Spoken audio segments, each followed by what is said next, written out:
நம்ம தமிழ்நாட்டோட ஒரு பாரம்பரியமான ஃபேமஸான டிஷ் தான் இந்த எண்ணெய் கத்திரிக்காய் காரக்குழம்பு. இது பிடிக்காதவங்களே இருக்க முடியாதுன்னு தான் நான் நினைக்கிறேன். இன்னும் சொல்லணும்னா நம்ம தமிழ் ஆளுங்க எந்த விசேஷத்துக்கு போனாலும் எண்ணெய் கத்திரிக்காய் காரக்குழம்பு இருக்கான்னு கேட்டு வாங்கி சாப்பிடுவோம் இல்லையா? சிம்பிளா அப்பளம் வச்சு சாப்பிட்டாலே திவ்யமா இருக்கும். எப்படி பண்றதுன்னு பார்க்கலாமா? ஸ்ட்ரிக்டா சொல்றேன், இது நல்லெண்ணெயில தான் செய்யணும். நான் இன்னைக்கு காடியா நல்லெண்ணெய் எடுத்திருக்கேன். எண்ணெயில 1 டீஸ்பூன் சீரகம், மிளகு, 1/4 டீஸ்பூன் வெந்தயம், 6 பல் பூண்டு, 1 இன்ச் இஞ்சி, 20 சின்ன வெங்காயத்தை வதக்கிட்டு ஒரு தக்காளி சேர்த்து வதக்கிக்கணும். இதுல துருவன 2 பத்த தேங்காய், 1 டேபிள் ஸ்பூன் காஷ்மீரி மிளகாய் தூள், 1 டேபிள் ஸ்பூன் தனியா தூள், 1/2 டீஸ்பூன் மஞ்சள் தூள், 2 டீஸ்பூன் சாம்பார் தூள், 1 டீஸ்பூன் கல்லுப்பு சேர்த்து இன்னும் கொஞ்சம் எண்ணெய் சேர்த்து நல்லா வதக்கிக்கோங்க. நல்லா ஆற விட்டு மசாலாவை அரைச்சு வச்சுக்கோங்க. இப்ப மறுபடியும் சட்டியில நல்லெண்ணெய் சேர்த்துட்டு இந்த மாதிரி கத்திரிக்காயை காம்போட ஸ்லிட் பண்ணி இந்த மாதிரி வதக்கிக்கணும். இப்ப ரிமைனிங் எண்ணெயில 1/2 டீஸ்பூன் வெந்தயம், கடுகு, சீரகம், 1 டீஸ்பூன் கடலைப்பருப்பு, 4 காஞ்ச மிளகாய், 5 பல் பூண்டு, 10 சின்ன வெங்காயம், கருவேப்பிலையை வதக்கிக்கோங்க.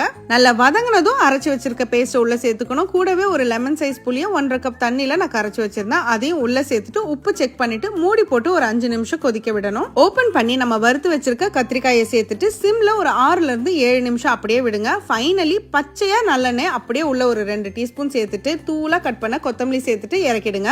இதை செஞ்சிட்டீங்கன்னா சாப்பிட்ட நாக்கு ஒரு வாரத்துக்கு உங்களை புகழ்ந்துட்டே இருக்கும். நிச்சயமா ட்ரை பண்ணுங்க. அப்படியே ட்ரை பண்ணும்போது மறக்காம ஸ்டவ்வோடு சமைக்கும் போது கொஞ்சம் லவ்வோடு சமைச்சிங்கன்னா சுமாரா இருக்கிற சமையல் கூட சூப்பரா இருக்கும். எப்படி?